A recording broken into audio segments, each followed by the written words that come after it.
दिलों में कहीं फासला हो न जाए, दिलों में कहीं फासला हो न जाए, मेरा यार मुझसे खफा हो न जाए।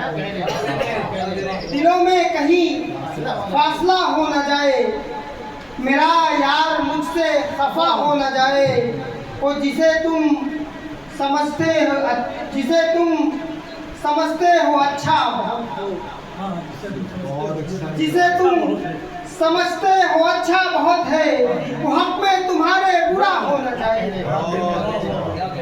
जिसे तुम समझते हो अच्छा बहुत है, वो हक में तुम्हारे बुरा हो न जाए। वो ख्याल उसका रखना पड़ेगा हमेशा, ख्याल उसका रखना पड़ेगा हमेशा।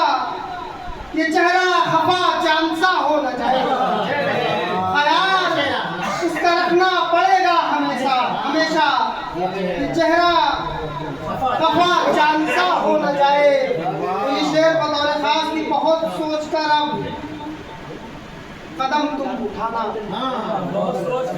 बहुत सोच कर अब कदम तुम उठाना। नया मसला फिर खड़ा हो न जाए, बहुत सोच कर अब कदम तुम उठाना। नया मसला खड़ा हो न जाए।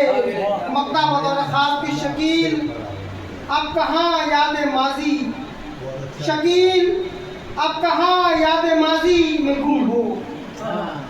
शकील अब कहाँ याद माजी में गुम हो। कोई जख्म दिल का हरा हो न जाए, कोई जख्म दिल का हरा हो न जाए। आइए हज़रात, अब इसके बाद मैं आवाज़ दे रहा हूँ भाई ज़हूर फैज़ी साहब को कि वो तशरीफ लाए और अपना खूबसूरत कलाम पेश करें।